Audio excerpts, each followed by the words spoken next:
আহতদের পক্ষ থেকে জুলাই সনদ বাস্তবায়ন নিয়ে কথা বলবেন সাগর উদ্দিন। এ পর্যায়ে আমি সাগর উদ্দিন ভাইকে তার বক্তব্য উপস্থাপনের জন্য বিনীত অনুরোধ করছি।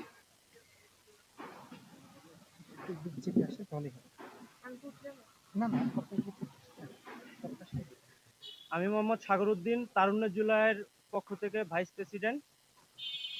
তো শহীদ ও আহতর পক্ষ থেকে কথা বলতে আসছিলাম।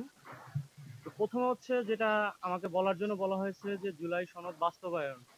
আমরা দেখতে পাচ্ছি যে জুলাই সনদ বাস্তবায়ন নিয়ে সরকার যে তালবাহানা শুরু করেছে, তারা ধাপে ধাপে একবারে এক এক ধরনের মন্তব্য তারা করতেছে। তারা এই জুলাই সনদ বাস্তবায়নের প্রতি কোনো খেয়াল রাখতেছে না। তারা ভাবতেছে যে জুলাই সনদ বাস্তবায়ন না করেই জুলাই যোদ্ধাদেরকে সাইড করে রেখে তারা সরকার গঠন করেছে এবং তারা যেটা বলবে সেটাই বাস্তবায়ন হবে। এর বাহিরে তারা কোনো কিছুই করবে না। যদি তারা মনে করে রাখে যে এইটা তারা বাস্তবায়ন করতে পারবে, এটা ভুল। কারণ প্রত্যেকটা জুলাই যোদ্ধা এবং যারা গণভোটের পক্ষে রায় দিয়েছিল এবং যারা গণভোটে ভোট দিয়ে সরকারকে বসেছে, তারা এই কোনোভাবেই এগুলো মেনে নেবে না। সেইখানে দেখা যাচ্ছে যে জুলাইয়ের যে জুলাই সনদটাকে বিকৃত করার জন্য তারা হাইকোর্টে একটা রায় রিট করেছে। এই রিটে অ্যাডভোকেট ইনুস আলী আকন্দ এবং তার নেতৃত্বে আরও অনেকেই এই রিটগুলো করেছে। আমরা এর ধিক্কার জানাই, কারণ তারা এর আগেও অনেকবার গণভোট হয়েছিল, তারা এইগুলো নিয়ে কোনো প্রশ্নবিদ্ধ করেনি। তারা কেন এখন বর্তমানে 24-25-এর যে গণঅভ্যুত্থান, এইটা নিয়ে তারা কেন রিট করেছে? এর আগেও 30 মে 1977 সালে একবার গণভোট হয়েছিল।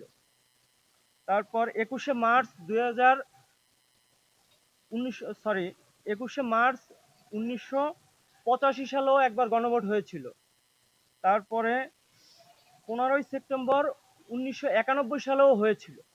তখন তারা এই বিষয় নিয়ে কোনো মন্তব্য করেনি, তাদের কোনো রায় জানায়নি। এখন 24-এ এসে তারা যে রায়টা দেখাচ্ছে, এই রায়ের পরিপ্রেক্ষিতে আমরা কঠোর অবস্থানে যাব। তারা এই যে 12 তারিখে যে সংসদ যে অধিবেশন আছে, এই অধিবেশনে যদি তারা কোনো ধরনের ছলছতুরি করার পরিকল্পনা করে, আমরা জুলাই যোদ্ধা এবং যারা বাংলাদেশের জনগণ আছে তারা ছেড়ে দিবে না। তো আমরা এই বিষয়ে বলতে চাই, কঠোরভাবে বলতে চাই, যে যদি আমাদের এই জুলাই সনদ বাস্তবায়ন না করা হয়, তাহলে আমরা রাজপথে যেভাবে আগে রক্ত ঝরিয়েছি, রক্ত দিয়েছি, সেভাবে আমরা রক্ত দিয়ে যাব। তো আমাদের সর্বোপরি কথা হচ্ছে জুলাই সনদ বাস্তবায়ন করতে হবে এবং এইটার অগ্রাধিকার দিতে হবে, এই সরকারকেই দিতে হবে।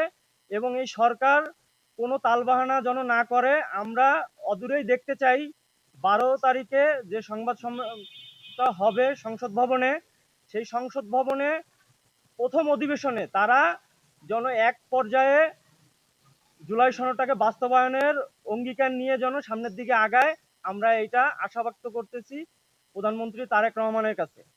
তো এই বলে আমার বক্তব্য শেষ করলাম।